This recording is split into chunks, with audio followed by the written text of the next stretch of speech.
माझे नाव अजय. मी कोऑपरेटिव्ह बँकेत नोकरीला होतो. आमचे सर्वसाधारण कुटुंब होते. कुटुंबात मी, आई, वडील व मोठा भाऊ इतके लोक राहत होते. काही दिवसा अगोदर म्हणजेच 2 महिने अगोदर भावाचे लग्न एका सुंदर वहिनीशी झाले होते. सर्व पारंपरिक प्रक्रिया पूर्ण होऊन वहिनी आमच्या इथे येऊन 1 महिन्यानंतर त्या माहेरी गेल्या होत्या. त्याच वेळेस माझ्या भावाने पावसाळ्यात कळसूबाई गडावर जायचे प्लॅन केले. भावाला फिरायची फार मजा यायची. पावसाळ्यात नैसर्गिक हिरवळता पाहायला त्याची फार आवड होती. महाराष्ट्रातील एकाहून एक नैसर्गिक जागेवर तो जाऊन आला होता. त्याला ही जागा आई वडिलांना दाखवायची होती. म्हणून आम्ही आज सकाळी घरूनच कळसूबाई जाण्यासाठी निघणार होतो. कळसूबाई ते आमच्या घराचे अंतर हे 200 किलोमीटर इतके होते. आज रात्रभर आम्ही त्याच ठिकाणी मुक्कामाला थांबून सकाळी लवकर कळसूबाई गडावर चढणार होतो. पण अचानक जातेवेळी आम्हाला भरपूर पावसाचा सामना करावा लागला. पाऊस चालूच होता. ड्रायव्हरला गाडीही व्यवस्थित चालवता येत नव्हती. सर्वीकडे धुकंच होतं. म्हणून समोरून येणाऱ्या गाड्या ह्या काही स्पष्ट दिसत नव्हत्या. आमची गाडी मध्यम स्पीडने जात होती. गाडीच्या पुढच्या साईडला म्हणजेच ड्रायव्हरच्या शेजारच्या सीटवर भाऊ बसला होता आणि मागच्या सीटवर मी, वडील आणि आई बसले होतो. 20-25 किलोमीटर गाडी गेल्यानंतर समोरून इतक्या वेगाने येणारी गाडी अचानक आमच्या गाडीवर आदळली.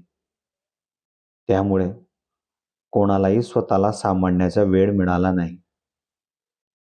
आमच्या गाडीतील 3 जणांच्या तर जागेवरच देहांत झाला. ड्रायव्हर, भाऊ आणि वडील यांना डोक्याला भरपूर मार लागल्यामुळे ते त्याच ठिकाणी देवाज्ञा झाले. मग आम्हाला क्रेनच्या साहाय्याने आणि गाडीच्या बॉडीला कटरने कापून मला व आईला बाहेर काढण्यात आले. कारण गाडी एवढी दाबली गेली होती की मला व आईला हालचाल सुद्धा करता येत नव्हती. आईलाही भरपूर लागलं होतं. तरीही आईने डोळे उघडेच ठेवले होते. मग तिथल्या जमलेल्या लोकांनी खूप प्रयत्न करून आम्हाला बाहेर काढण्यात त्यांना यश आले आणि लागलीच त्यांनी आम्हाला जवळच्या सरकारी दवाखान्यात ॲडमिट केले. माझे फक्त श्वासच सुरू होते, पण समोर काय होत होते ते काहीच कळत नव्हते. कारण माझ्याही पाठीला बॅक सीटचा जबरदस्त मार लागलेला होता. म्हणून माझेही डोळे लवकर उघडत नव्हते आणि ते फार दुखत होते. मला तर काहीच सुचत नव्हते. मी बेशुद्ध अवस्थेतच पलंगावर पडलो होतो. मग संध्याकाळी मी जेव्हा शुद्धीवर आलो तेव्हा मला फार त्रास होत होता. मी दवाखान्यात जोराने ओरडत होतो. मग काही वेळाने एक डॉक्टर माझ्याजवळ आले आणि त्याने मला एक इंजेक्शन कमरेवर दिले. मग काही वेळाने माझा त्रास हळूहळू कमी झाला. तेव्हा डॉक्टरांनी मला सांगितले की तुमची आई देखील ह्या जगाचा निरोप घेऊन निघाल्या आहेत. त्यावेळेस मला इतकं वाईट वाटत होतं की मी ते कोणाला शब्दांनीही सांगू शकत नव्हतो. तेव्हा डॉक्टर मला म्हणाले की तुमच्या घराचे कोणी अजून मेंबर असेल तर त्यांना कळवा. ते लगेच या ठिकाणी तुमच्या मदतीसाठी येतील. तेव्हा मी डॉक्टरांना सांगितले, डॉक्टर साहेब, माझ्या डोळ्यात खूप त्रास होत आहे. डोळे आतून फार आग करतात आहे. तेव्हा डॉक्टरांनी लागलीच डोळ्यांच्या डॉक्टरांना बोलावून मला चेक करायला सांगितले. जेव्हा त्या डॉक्टरांनी मला चेक केले तेव्हा मला कळाले की मी आयुष्यभर कधीच या डोळ्यांनी पाहू शकत नाही. कारण ॲक्सिडेंटमुळे गाडीच्या काचेच्या तुकड्यांनी माझ्या डोळ्यांना इंटरनल भागात खूप डॅमेज केले होते. मला अजून फार रडायला येत होते. तेव्हाच एक नर्स मागून म्हणाली, सर, त्यांच्या नातेवाईकांचा नंबर असेल तर तो मागून घ्या त्यांच्याकडून. त्या नर्सचा आवाज ऐकूनच मी खिशातून मोबाईल काढला आणि त्या बाईकडे तो मोबाईल देऊन मी म्हणालो, मॅडम, आमच्या घरातील सर्व मेंबर्स या अपघातात मला सोडून गेलेले आहेत. माझी फक्त एक वहिनी आहे. ती पण तिच्या माहेरी गेली आहे. तिला कळवायचे बाकी आहे. हा माझा मोबाईलचा पासवर्ड आहे. त्याला उघडून तुम्ही कॉन्टॅक्टमध्ये अंजली भाभी म्हणून मी तो नंबर सेव्ह केलेला आहे. त्यावर फोन लावून तुम्ही त्यांना कळवा. मग लागलेच नर्सने तो नंबर शोधून वहिनींना फोन केला आणि झालेली सर्व घटना वहिनींना सविस्तरपणे त्या नर्सने सांगितले. वहिनी अक्षरशः रडायला लागल्या होत्या आणि त्या क्षणाला ते आपल्या आईच्या घरून निघून सरळ नाशिकच्या सरकारी दवाखान्यात येण्यासाठी निघाल्या. हे ऐकून त्यांच्यावर एखादं संकट आल्यासारखं झालं होतं. त्यांना काय करावे काहीच सुचत नव्हते. मग त्या जेव्हा संध्याकाळी दवाखान्यात पोहोचल्या तेव्हा त्यांना सर्वांच्या डेड बॉड्या दाखवण्यात आल्या. त्यांना पाहून त्या फार रडत होत्या. मग त्या माझ्याजवळ येऊन म्हणाल्या, अजय, ये क्या हो गया? तेव्हा मी वहिनींना म्हणालो, भाभी, एक ॲक्सिडेंट ने सब कुछ खत्म कर दिया हमारा. मला 2 महिने त्याच दवाखान्यात ॲडमिट ठेवण्यात आले. वहिनी पण माझ्याच जवळ होत्या. त्या दिवस रात्र माझी सेवा करण्यात व्यस्त झाल्या होत्या. मग मला 2.5 महिन्यांनी दवाखान्यातून डिस्चार्ज देण्यात आला. वहिनी मला घेऊन आमच्या घरी घेऊन आल्या. घरात अगदी शांतता होती. बिना माणसांनी घर कसं खायला करत होतं. ना आईचा आवाज होता, ना भावाचे मस्ती करणारे हास्य होते. तेव्हा मी वहिनींना म्हणालो, भाभी, आपको भी आपके मायके चले जाना चाहिए, क्योंकि मेरे साथ रहने से आपको कोई फायदा ही नहीं है. आपको खाली मेरी वजह से यहाँ टाइम पास होगा. तेव्हा वहिनी मला म्हणाल्या, अजय, तुम भी मेरे परिवार का एक हिस्सा ही थे. तुम्हें अकेला छोड़कर मैं कहाँ जाऊं? हाँ, तुम्हारे भैया इस दुनिया में अब नहीं है. उनकी यादों के साथ मी आज जी सकती हूँ. वहिनी असं बोलल्यानंतर मी स्वतःच विचार करायला लागला. बिचारी वहिनी. आताच 2 महिने झाले होते लग्नाला. लग्नानंतरचं सुखही तिला नवऱ्याकडून मिळाले नव्हते. आता वहिनी माझी अशी सेवा करायची जशी एखादी बायको आपल्या नवऱ्याची सेवा करते तसं. मला अंघोळीसाठी बाथरूमपर्यंत नेणे, नेहमी मला घालण्यासाठी कपडे काढून देणे. मला दिवस दिसत तर नव्हते, तरी मी वहिनींच्या डोळ्यातून जग पाहू लागलो होतो. एके दिवशी वहिनी या आंघोळ करून आल्यानंतर आपल्या रूममध्ये कपडे चेंज करत होत्या. तेव्हाच मला वाटले मी माझ्याच रूममध्ये जात असावा. पण मी डायरेक्ट वहिनींच्याच रूममध्ये येऊन पोहोचलो. मला पाहून त्या फार घाबरल्या आणि म्हणाल्या, क्या हुआ अजय? कुछ चाहिए था क्या तुम्हें? तेव्हा मी वहिनींना म्हणालो, यह आपका रूम है क्या भाभी? तेव्हा मला वहिनी हो म्हणाल्या. मग मी वहिनींना म्हणालो, भाभी, मुझे लगा मेरा ही रूम है, इसलिए मैं यहाँ आ गया था. मग वहिनी मला म्हणाल्या, अजय, तुम जल्दी यहाँ से बाहर निकलो. मैं अभी नहा के आई हूँ और मुझे कपड़े भी चेंज करना है. मग मी वहिनींना म्हणालो, सॉरी भाभी, मुझसे गलती हो गई. ऐसे भी तुम्हें कोई परेशानी नहीं होगी. मुझे तो दिखाई भी नहीं देता. एवढं बोलून मी वहिनींच्या रूममधून बाहेर आलो आणि माझ्या रूममध्ये मी जाऊ लागलो. त्याच वेळेस माझ्या मनात एक विचार आला. जर आज मला डोळ्यांनी दिसले असते तर मी पण वहिनींची सुंदरता फार जवळून पाहिली असती. कारण वहिनी पण दिसायला खूपच सुंदर होत्या आणि त्या सांगत होत्या की त्या कपडे चेंज करत आहेत. मग तोच विचार मी डोळ्यासमोर ठेवून वहिनींबद्दल विचार करत होतो. मग थोड्या वेळानंतर वहिनी माझ्यासाठी चहा व नाश्ता माझ्या रूममध्ये घेऊन आल्या. वहिनी माझी जीवापाड काळजी घेऊ लागली होती. मग एके दिवशी रात्रीच्या वेळेस आमच्या घरात 3 माणसं दरोडा टाकण्यासाठी घरात शिरली. त्यांना आमच्याबद्दल कोणीतरी सांगितलं असावे असे मला वाटत होते. कारण या घरात फक्त एक बाई आणि आंधळा मुलगा राहतो असे. त्यांनी घरातील सर्व महागड्या वस्तू गोळा केल्या आणि ते निघतच होते तेव्हा त्यातील एका दरोडेखोराची नजर वहिनींवर पडली. झोपलेल्या अवस्थेत वहिनीही फार सुंदर दिसत होत्या.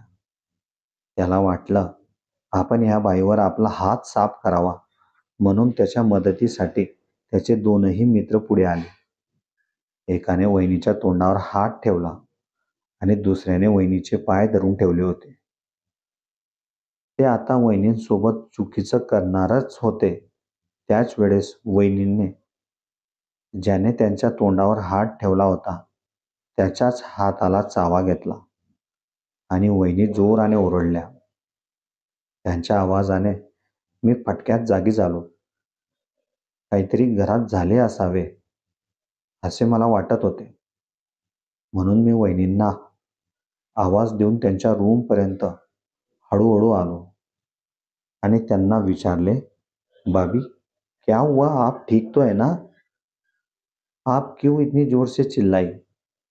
तेव्हा त्या दरोडेखोरातील एक माणूस मला म्हणाला, आ जा, अब तेरी ही कमी थी. त्याने मला जोराचा धक्का दिला आणि मी त्याच ठिकाणी खाली पडलो.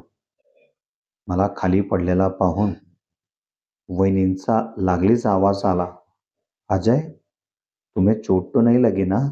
तेव्हा मी वहिनींना म्हणालो, मैं ठीक हूँ भाभी, अब इन लोगों ने मेरे अंदर वाले शेर को जगा दिया है, अभी इनको मैं नहीं छोडूंगा. तेव्हा त्या माणसांपैकी एका माणसाने परत मला त्याच्या पायाने तो मारू लागला. तेव्हा मी मनात हिम्मत करून त्या माणसाचा पाय पकडला आणि त्याला जोराचा धक्का देऊन खाली पाडले. तो जसा खाली पडला त्याच्या छातीवर बसून मी माझ्या हाताच्या कोणीने त्याच्या तोंडावर 2-3 वार केले. त्यामुळे तो त्याच ठिकाणी पडून राहिला. त्याला उठताही येईना आणि राहिलेले 2 जण जे होते मी त्यांना हॉलमध्ये हळूहळू घेऊन आलो.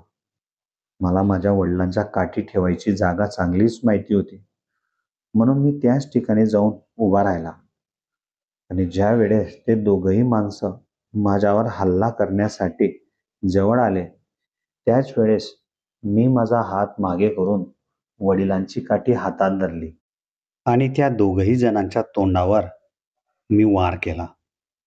ते दोघंही दरोडेखोर त्याच ठिकाणी पडून बेशुद्ध झाले आणि वहिनींनी वेळ वाया न जाऊ देता लागलीच पोलिसांना फोन लावला. काही क्षणातच पोलिसही आमच्या घरी येऊन पोचली आणि त्या दरोडेखोरांना त्यांनी अरेस्ट केले. आमच्या घरातून नेलेला पूर्ण सामानही आम्हाला परत मिळाला. मग काही वेळातच पोलिसांनी मला शाबासकी देऊन ते त्या चोरांना आपल्या सोबत घेऊन गेले. माझी बहादुरी पाहून वहिनींनाही माझ्याबद्दल कौतुक वाटायला लागले होते. त्यानंतर त्या धावतच माझ्याजवळ आल्या आणि एवढ्या रात्रीही त्यांनी माझ्या डोक्याला ज्या ठिकाणी लागले होते त्या ठिकाणी त्यांनी मलमपट्टी करून मला घट्ट मिठी मारली आणि त्या मला म्हणाल्या, अजय तुम बहुत बहादुर लड़के हो, तुम्हें दिखाई नहीं देता उसके बावजूद भी तुम उन चोरों से लड़ते रहे और मेरी जान भी तुमने बचाई. अजूनही वहिनी माझ्याच मिठीत होत्या. त्यांच्या त्या स्पर्शामुळे मला आंतरिक ऊर्जा मिळू लागली होती. आता वहिनींचं माझ्याबद्दल असलेलं आकर्षण खूपच वाढलेलं होतं. त्या रात्री वहिनींनी मला माझ्या रूममध्ये न झोपू देता त्यांच्या सोबतच झोपायला सांगितले. कारण त्यांच्या मनात अजूनही त्या दरोडेखोरांची भीती होती. पण त्या रात्री झोपते वेळेस माझ्या हातांचा कित्येकदा वहिनींच्या शरीराला स्पर्श झाला, पण तरी त्या एक शब्दही बोलल्या नाहीत. मग जेव्हा सकाळ झाली, तेव्हा वहिनी मला म्हणाल्या, "अजय, तुम्हारा पानी नहाने के लिए डाल दिया है. तुम जल्दी से नहा लो." मग थोड्याच वेळाने वहिनी मला म्हणाल्या, "ऐसे करती हूँ, आज तुम्हें मैं अपने ही हाथों से नहला देती हूँ." तेव्हा वहिनींना मी म्हणालो, "नहीं भाभी, आप अगर मेरे साथ बाथरूम में आओगी, तो मुझे काफ़ी शर्म लगेगी. मैं अपने आप ही नहा लूँगा." तेव्हा वहिनी मला म्हणाली, "अरे अजय, इतना क्यों डर रहे हो? दिखाओ, मैं तुम्हें खाली पीठ पर साबुन लगा देती हूँ. बाकी तुम नहा लेना."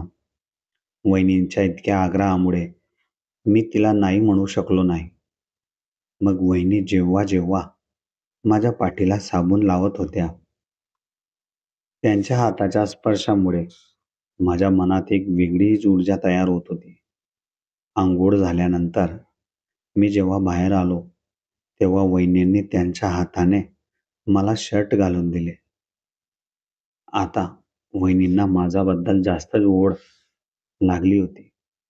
मग मी तयार झाल्यानंतर वहिनींनी त्यांच्या हाताने मला नाश्ताही खाऊ घातला आणि त्यानंतर त्या माझ्याजवळच गप्पा गोष्टी करण्यासाठी बसल्या. तेव्हा मी वहिनींना विचारले, "भाभी, मेरी वजह से तुम्हें काफ़ी सच में तकलीफ उठानी पड़ रही है." तेव्हा वहिनी मला म्हणाली, "अरे अजय, इसमें तकलीफ की क्या बात है? मैं तो मेरा फर्ज अदा कर रही हूँ. तुम तो मेरे फैमिली मेंबर हो ना. हालांकि तुम्हारी भाई अब इस दुनिया में नहीं है. उसके बावजूद तुमने मेरी जान बचाई है. मैं तुम्हारा शुक्रिया किस तरह करूं, वही मुझे समझ में नहीं आ रहा है. तुम उस टाइम पे भगवान ने तुम्हें दिमाग नहीं दिया होता, तो आज मैं तुम्हारे सामने इस कदर बैठी नहीं होती." मग मी वहिनींना म्हणालो, "भाभी, मुझे खाली इतना ही पता था पिताजी लाठी कहाँ रखते थे, और सही वक्त पर वो भी मेरे हाथों में आ गई. वो लाठी उस जगह वहाँ मौजूद थी क्योंकि उसके ऊपर वाली जो मूठ लगाई थी वह स्टील की थी. उसके मार से ही वह चोर घायल हो गए और हम दोनों बच गए."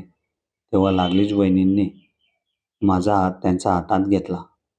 मग माझा हात आणि अंग त्वरित थरथरायला लागलं. वहिनी माझ्या हातावर हळूहळू त्यांचा हात फिरवू लागल्या होत्या. तेव्हा मी वहिनींना म्हणालो, "भाभी, आपके हाथों में मेरे हाथ मत थामो, क्योंकि मुझे बहुत गुदगुदी होती है, क्योंकि इससे पहले कभी मैंने किसी लड़की को ऐसे स्पर्श नहीं किया है." तेव्हा वहिनी मला म्हणाली, "अजय, मैं भी क्या कर सकती हूँ, तुम बताओ. मेरी भर जवानी में तुम्हारे भाई मेरा साथ छोड़ के इस दुनिया से चले गए. मेरी शादी को 2 ही महीने हुए थे. उसमें हमें 1 महीना तो एक दूसरे को जानने में ही लग गया. उसके बाद मैं अपने मायके चली गई.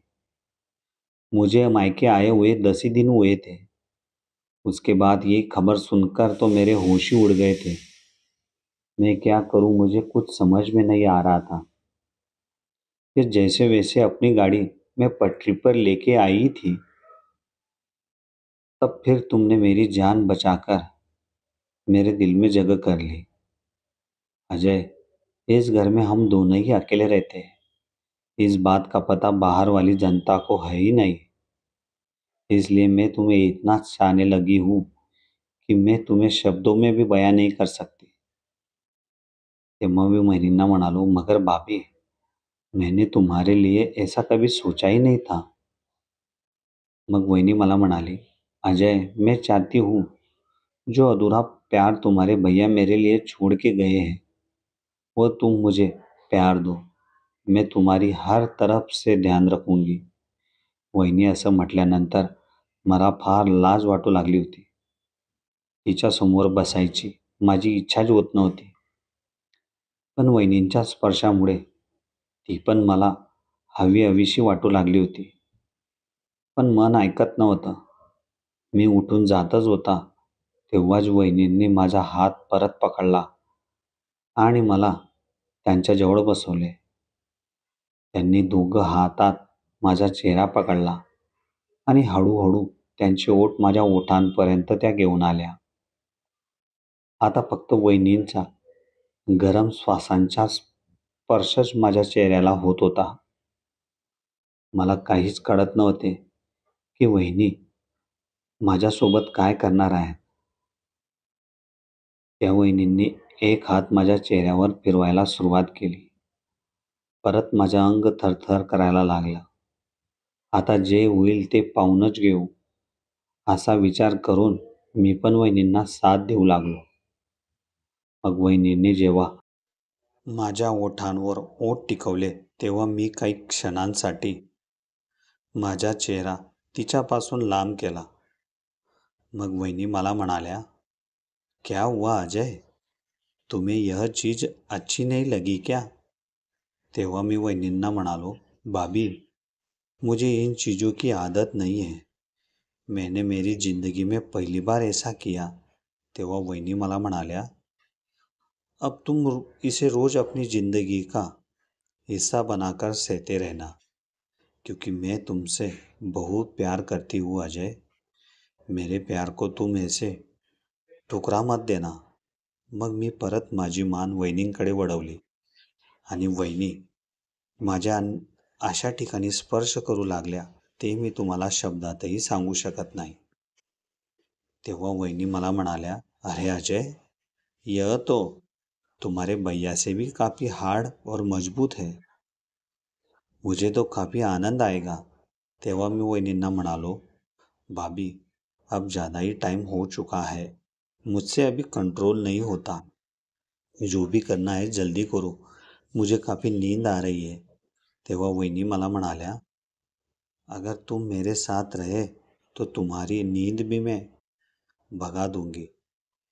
मग वहिनींनी वेळ वाया न जाऊ देता त्यांनी लागलीच माझ्या ओठांवर ओठ टिकवले.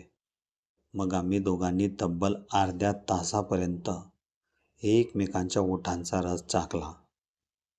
कारण भरपूर दिवसानंतर वहिनींची मनाची इच्छाही पूर्ण होत होती. म्हणून त्यांना मला सोडायची इच्छाच होत नव्हती.